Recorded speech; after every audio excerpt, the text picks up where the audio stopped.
గతంలో అన్ని శాఖలకి తనే అధ్యక్షుడిగా తనే మంత్రిగా పనిచేశాను అనుకుంటూ ప్రతిదానికి మాట్లాడే సజ్జల రామకృష్ణారెడ్డి రీసెంట్గా ఒక వ్యాఖ్య అయితే చేశారు. అసెంబ్లీ సమావేశాల డేట్ అయితే వెలువడిన మరుక్షణమే ప్రెస్ వాళ్ళు వెళ్ళి అడిగితే ఈసారన్నా మీ నాయకులు వెళ్తున్నారు అసెంబ్లీకి అని అడిగితే దమ్ముంటే ప్రతిపక్ష హోదా ఇవ్వమనండి ఈ ప్రభుత్వాన్ని, జగన్మోహన్ రెడ్డి వస్తాడు ఆ సింహ గర్జన ఏదో వినిపిస్తాడు అంటూ ఆయన చేసిన వ్యాఖ్యలను ఎలా చూడాలంటారు? మరి 18వ తారీఖు నుంచి అసెంబ్లీ సమావేశాలు షురు.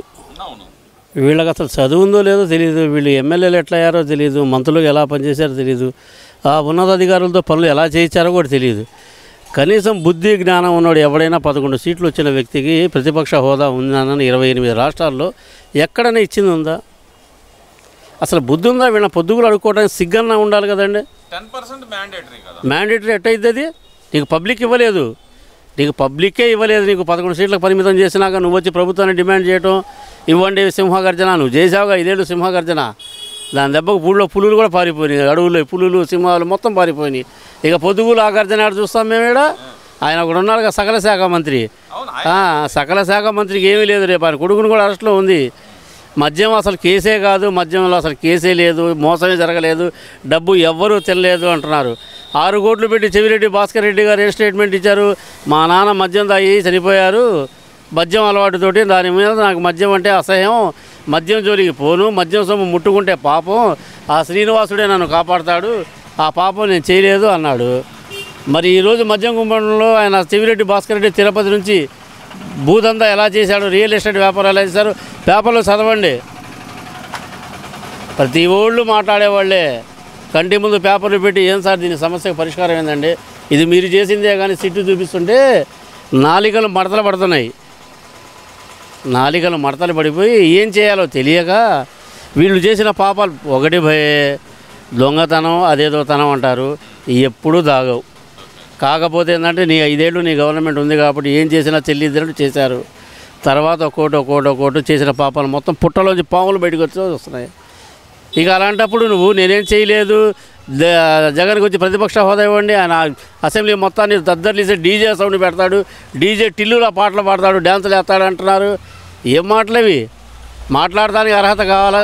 సజ్జల రామకృష్ణారెడ్డి అంది డీజే టిల్లు కాదులేండి, ఆయన వాగ్దాటి తట్టుకోలేరు మీరు, అందుకే భయపడుతున్నారు ప్రతిపక్ష హోదా ఇవ్వటానికి అనేది సజ్జల రామకృష్ణారెడ్డి గారు అనే మాట. డీజే టిల్లు అని అనలేదులేండి.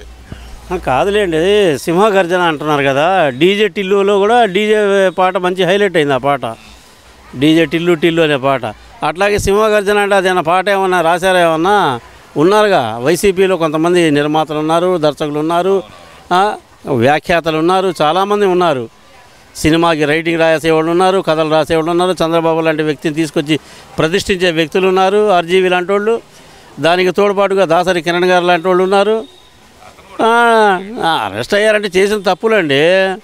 ఇప్పుడు ఒక మనిషి యొక్క వ్యక్తిత్వాన్ని హననం చేయటం అంటే అతని కుటుంబ సభ్యుల్ని దూషించటం, ఫోటోలు మార్ఫింగ్ చేయటం, తప్పుడు వ్యాఖ్యలు చేయటం, ఇవే ఒక్కటే కాదు. ఇప్పుడు ఒక గాంధీజీ స్ఫూర్తిగా తీసుకొని గాంధీ సినిమాని అటెన్ బరో అని చెప్పి ఒకరిని తీశారు. ఆ సినిమా ఎన్ని రోజులు ఆడింది? మన దేశానికి సంబంధించిన వ్యక్తి మహాత్మా గాంధీజీ, ఆయన పేరుతో తీసిన సినిమాని, ఒక ఇంగ్లీష్ వ్యక్తి తీసిన సినిమాని భారతదేశంలో ఎంతమంది ఆదరించారు? వాళ్ళు వ్యక్తిత్వం ఉన్న నాయకులు. చంద్రబాబు లాంటి వ్యక్తిని కించపరిచే విధంగా నువ్వు వచ్చేసి అటువంటి సినిమాలు తీసి ఒక్కరోజు కూడా ఆడిన పాపన పోలేదే, ఎవరిని కించపరచాలని చెప్పి నువ్వు? సినిమాల సంగతి పక్కన పెట్టండి. ఇప్పుడు ఆయన అంటుంది ఏంటంటే కనుక జగన్మోహన్ రెడ్డి వస్తే గనక అసెంబ్లీకి ఆయన అడిగే ప్రశ్నలకి తట్టుకోలేక సమాధానం చెప్పడానికి భయపడే ఆయనకి ప్రతిపక్ష హోదా ఇవ్వటం లేదనేది సజ్జల రామకృష్ణారెడ్డి గారి భావం. మరి మీరు ఒక మాట గమనించాలి సార్, ఇక్కడ ఎవరి భావ వ్యక్తీకరణ అవసరం లేదు. ఇక్కడ మాట్లాడడానికి నీకు సబ్జెక్ట్ లేనప్పుడు నువ్వేం మాట్లాడతావు? నువ్వు చేసిన తప్పు ఒక్కోటి ఏంటంటే సిట్ అధికారులు పెడతాం కాదు, రేపు అసెంబ్లీలో పేపర్లు ఇస్తారు, నువ్వు అడిగితే కనుక అదేదో చెప్తారు చూడండి, అది స్క్రీన్ మీద పెట్టి ఏంటది నువ్వు చేసిన పాపాలు, నీ మంత్రులు చేసిన పాపాలు, ఇవన్నీ స్క్రీన్ మీద పవర్ పాయింట్ ప్రజెంటేషన్ ఇస్తారు. దానికి మీ దగ్గర సమాధానం లేదు, అందుకే వెళ్ళలేకపోతున్నారు అనుకోవాలంటారు. అందుకు కాకపోతే ఇంకెందుకు ఎందుకు నేను రాను అసెంబ్లీకి అని చెప్పి ఒక ఎమ్మెల్యేగా ఎన్నికైన వ్యక్తి, మాజీ ముఖ్యమంత్రి అలా మాట్లాడవచ్చా? అరే నాకు అవకాశం లేదే, 11 సీట్లు ఉండయ్యా, ఎట్లా వచ్చింది నాకు ప్రతిపక్షాన్ని జ్ఞానం ఉండొద్దు? నిన్న మొన్న మీరు చూశారు ఏదో ఈయన రాత్రి కూడా ప్రేతాత్మలతో మాట్లాడినట్టుగా దేవుళ్ళు విగ్రహాలతో కూడా మాట్లాడుతున్నారు. డాడీ బాగున్నారా అన్నారు. మరి ఆ డాడీ మరి కల్లోకి వచ్చి ఏం చెప్పారా, ఈ మధ్య ఒంట్లో బాగోట్లేదయా, నేను డాక్టర్నైనా నాకు మనిషినేగా, నాకు కొద్దిగా ఆరోగ్యం బాగోట్లేదు నాన్న, నీ దెబ్బకి పిచ్చెక్కుతుంది, నాకు విగ్రహం తలలు కూడా ఊడిపోతున్నాయి ఒక్కోసారి, కానీ నువ్వు వచ్చి బాగున్నావా అని అడిగా చూడానా, దానికి నేను తృప్తి పడ్డాను నా బిడ్డను. నిన్నే చూసాం అది వీడియో కూడా. ఏంటంటారు అసలు ఆ మనస్తత్వం ఏమనుకోవాలంటారు? మానసిక సంఘర్షణ. ఒక మనిషి మానసికంగా సంఘర్షణకు లోనవుతుంటారు. కొన్ని తప్పులు బయటపడ్డప్పుడు, కొన్ని చేసిన పాపాలు బయటపడ్డప్పుడు వాటికి సమాధానం లేని ప్రశ్నలు. ఈ ప్రశ్నకు సమాధానం తెలిసి చెప్పకపోతే నీ తల 1000 ముక్కలు ఇది అనే సామెత ఉంది ఒకటి. అట్లా కొంతమంది నిజాలు మాట్లాడారనుకోండి, వాళ్ళకి అనుకోకుండా ప్రమాదం జరుగుద్ది. అట్లాంటి పరిస్థితుల్లో జగన్ బాబు గారు ఉన్నారు. మరి ఎందుకు విగ్రహాలతో మాట్లాడుతుంది? డాడీ బాగున్నారా, ఇంట్లో ఉన్న మమ్మీ సిస్టర్ సంగతి చూడండి, భగవంతుడి దగ్గర ఉన్న డాడీ గురించి మీకు ఎందుకండి విగ్రహాలతో మాట్లాడతాం ఏంటంటే, డాడీ టీ తాగుతారా అని నేను అడిగినట్టుంది సెంటర్లో పోయి. ఇక్కడ అల్లం టీ బాగుంటుంది డాడీ, ఇద్దరం తాగుతారా డాడీ, మంచి అల్లం టీ బాగుంటుంది, చెరువుడు తాగుతాం, కొద్దిగా హెడ్ కూడా తగ్గుద్ది నీకు. అదే మానసిక సంఘర్షణ సార్. ఏంటి ఏమీ లేదు, మానసికంగా ఒక మనిషి ఏంటంటే తనలో తను చేసిన తప్పులు బయటికి చెప్పుకోలేక. ఇప్పుడు మీకు ఒక విషయం తెలుసో లేదో, ఒక సినిమాలో బ్రహ్మానందం చెప్తాడు, రామ్ చరణ్ సినిమాలో, నువ్వు ఎందుకు చేస్తున్నావో తెలియదు, నువ్వు చేసేదేదో నాకు తెలుసు, నేను బయటికి చెప్తే నాకేమైందో భయం, ఈ భయంతో నాలో నేను నరకయాతన అనుభవిస్తున్నాను అంటాడు చూసారా. సేమ్ అట్లాంటి పొజిషన్ సార్ ఆయనది. అంటే అలాంటి అంత సంకట స్థితిలో ఉండే తల్లికి ఏమో అర్థం కాక ఇలా బిహేవ్ చేస్తున్నారు అనుకోవాలి. విగ్రహాలతో ఏందండి, విగ్రహాలు హాయ్ డాడీ అంటాం, మార్నింగ్ వెళ్తా గుడ్ మార్నింగ్ చెప్పడం, ఈవినింగ్ అవగానే వచ్చు కదండి, ఏమనుకున్నా మనసులో పెట్టుకో, లేకపోతే తండ్రి పేరు మీద మంచి పనులు చేయి, జీవితాంతం ప్రజల్లో గుర్తుండిపోయింది. ఇప్పుడు ఆరోగ్యశ్రీ పెట్టారు, ఎవరు పెట్టారు? వైఎస్ రాజశేఖర రెడ్డి గారు పెట్టారు. రాజశేఖర రెడ్డి గారు పెట్టారని చెప్పి ఎంత కృతజ్ఞతతో ఎన్నిసార్లు చిరంజీవి గారు పార్టీ పెట్టినప్పుడు కూడా వైఎస్ఆర్కి 111 సీట్లతో గెలిపించారు. అది ఆరోగ్యశ్రీ ఎఫెక్టు. అటువంటి మంచి కార్యక్రమాలు చేయి. 11 సీట్లు నాకు ఎందుకు వచ్చిందని చెప్పి ప్రశ్నించుకో నీలో నువ్వు. 140 మంది ఎమ్మెల్యేలకు సీట్లు ఇచ్చా, ఎందుకు ఓడిపోయారు మీరు ఏం చేశారు మీరని. అరే వాళ్ళు చేసిన తప్పులు ఒక్కోటి ఈ విధంగా సిట్ అధికారులు బయటికి తీసుంటే ఎవరికి వాళ్ళు, నేను నిజాయితీ పన్ను నీతి పన్ను మాజీ మంత్రిని, ఆయన రాజ్ కసిరెడ్డి వంట చేసుకుంటాను, నాకు ఇంట్లో ఇవ్వండి, నేను హైదరాబాద్ చెఫ్లో ది బెస్ట్ చెఫ్గా ఎన్నికయ్యాను ఆయన, ఈ మోహిత్ రెడ్డి, చాణిక్య, వీళ్ళందరూ ఎవరు? ఎటువంటి ఐఏఎస్లు ఐపీఎస్లు అందరూ ఏమయ్యారు? ఇప్పుడు మన సంజయ్ పరిస్థితి ఏం చెప్పండి. అతను అధికారుల మీద రివర్స్ అవుతున్నాడు. అదే లేదు మంచి, అంత తప్పేం జరగలేదు, అంతా కింద వాళ్ళు చూసుకున్నారు. ఏంటి మీ అథారిటీ? చెప్పండి. ఒక పక్కన ఏదైతే విగ్రహాన్ని పలకరిస్తున్న జగన్మోహన్ రెడ్డి సజీవంగా తన కళ్ళెదురుగా ఉన్న విజయమ్మ గారు దగ్గరికి వస్తే, వైఎస్ రాజశేఖర రెడ్డి వర్ధంతి రోజు దగ్గరికి వస్తే పట్టించుకోకపోవటానికి గల కారణం ఏముందనుకోవచ్చు అంటారు? మనిషిని కనీసం బాగున్నావా అమ్మ అని చెప్పి చెప్పలేడు. రాఖీ పండగ వస్తే చెల్లెల దగ్గరికి వెళ్ళి అమ్మ రాఖీ కట్టమ్మా అని చెప్పించుకోలేడు. ఏంటి? వీటన్నిటికీ డబ్బే ప్రధానమైన కారణం. డబ్బు డబ్బు డబ్బు. ఎవరైనా సరే గుప్పెడు అన్నమే తినేది, గుప్పెడు బంగారం తినడు, గుప్పెడు 50-500 నోట్లు తినడు. కాకపోతే వీళ్ళలో కనీసం ఏంటంటే ఈ డబ్బు వలన ప్రయోజనం లేదు. ఒక మంచి పని చేస్తే దాని కీర్తి ప్రతిష్టలు ఎట్లా ఉంటాయో 30 ఏళ్ళు రాజకీయం చేసిన చంద్రబాబు నాయుడు లాంటి వ్యక్తిని చూసి నేర్చుకోవాలి. కానీ ఈర్ష్యా ద్వేషాలతో, కక్ష సాధింపులతో ఏం చేయగలుగుతావు?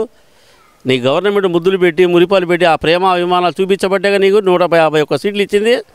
151 సీట్లు ఇవ్వగా నువ్వు ఎంత గర్వపడ్డావు, ఎంత అహంకారంగా తయారయ్యావు. మొట్టమొదట ప్రజావేదిక కూల్చావు. 11 కోట్లు ప్రజాధనం పెట్టి కట్టిన డబ్బులు. అది కూల్చేటప్పుడు 2 ఫోటోలు పక్కన పెట్టుకుంటే కళ్ళెంబడి నీళ్ళు వచ్చినాయి. మా సొమ్మేగా సార్, అది పబ్లిక్ సొమ్మేగా.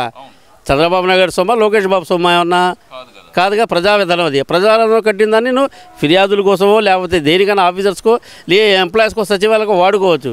కూలగొట్టడం ఏందండి? కక్ష సాధింపు చర్య. అక్కడి నుంచి కదండి మొదలైంది పతనం ఆయనకి. అక్కడి నుంచి ప్రతిదీ పతనం. అరే ఆఖరికి చంద్రబాబు నాయుడు గారి ఇల్లు కూడా కొట్టుకుపోతుందని చెప్పేసి ఒక పడవను తీసుకొచ్చేసి బ్యారేజ్ మధ్యలో ఇరికిచ్చారే. ఎవరు మర్చిపోతారు ఇవన్నీ? నువ్వు చేసింది ఒక్కొక్కటే. అసలు నేను ఒక్క మాట సూటిగా అడుగుతాను, సమాధానం చెప్పాలి సార్ ఎవరైనా సరే. దయచేసి ఈ ప్రజలు కూడా గమనించాలి సార్. ఒక వ్యక్తి నుంచి కనీసం మనం ప్రతిరోజు నేను కనబడ్డ వ్యక్తికి సలాం భయ్ అని చెప్పి అనుకో, రా భయ్ టీ తాగుతావు అంటారు. అలా ఒక 10 రోజులు 15 రోజులు అతని డబ్బులతో నేను టీ తాగాను అనుకోండి, అతనికి 10 రూపాయలు టీ నాకు ఇప్పించినందుకు అతను కనబడగానే నేను ఎంత కృతజ్ఞత భావంతో ఉంటా. అన్న ఏందన్నా పనే ఉందా చెప్పనా, వస్తా అన్న ఖాళీగా నేను చెప్పనా అంట. ఎందుకంటాను? అతను నాకు 3 పూట్ల పలావులు పెట్టాడని కాదు, కనబడ్డప్పుడు గౌరవ సూచకంగా బాయ్ టీ తాగుతా చాయ్ తాగుతా మంచిలు తాగుతా రా బాయ్ ప్రేమగా పలకరింపుకి కదా, ప్రేమ పలకరింపుకి ఒక మనిషి ఇంత కృతజ్ఞతడై ఉంటాడు కదా. అటువంటిది రేషన్ బియ్యం మీరు ట్రాలీ ఆటోల ద్వారా మీరు తరలించి ఇంటింటికి రేషన్ అని చెప్పి పెట్టారు. ఈ 5 ఏళ్ళలో దాని నిర్వాహకం ఏం జరిగింది, ఎంత బ్లాక్ మార్కెటింగ్ జరిగింది. గుంటూరు జిల్లా తెనాలిలో జరిగిన ఈ బియ్యాన్ని కాకినాడ పోర్టులో వందల బస్తాలు పంపించారు. ఎక్స్పోర్ట్ వాళ్ళ ద్వారంపూడి చంద్రశేఖర్ గారు అని మహానేతలందరూ చేశారు. చంద్రబాబు నాయుడు గారు మహాకూటమి అధికారంలో వచ్చినాక ఇంటింటికి రేషన్ కాదు, రేషన్ డీలర్ల అధికారాలు వాళ్ళకి ఇచ్చేయండి, వాళ్ళ పని వాళ్ళు చేయండి, వాళ్ళకు వచ్చే ఆదాయాన్ని పెంచండి. 15 రోజుల వరకే ఇచ్చారు గతంలో, ఇప్పుడు నెలంతా ఇస్తున్నాం. నెలలో ఎప్పుడు కావాలంటే అప్పుడు పోయి తెచ్చుకోండి. రేషన్ బండి మీ ఇంటికాడ వచ్చిన మీరు లేక బయటికి వెళ్ళి రేషన్ లేదు రాలేదు ఈ నెలని గొడవ పెట్టాల్సిన అవసరం లేదు. నెలంతా ఎప్పుడు వీలుంటే అప్పుడు వెళ్ళి తెచ్చుకోండి అన్నారు.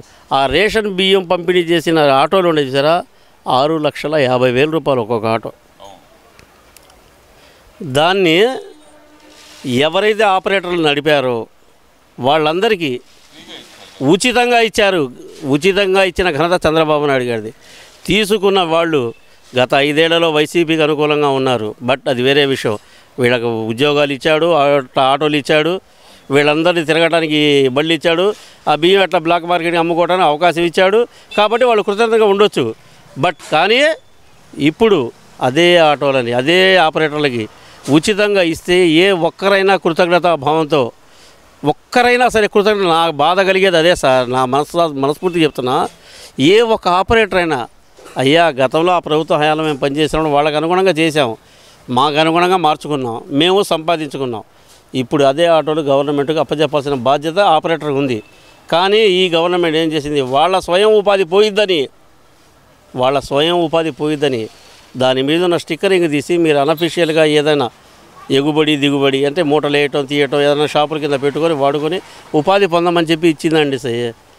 ఏ గవర్నమెంట్ ఇచ్చిద్దండి?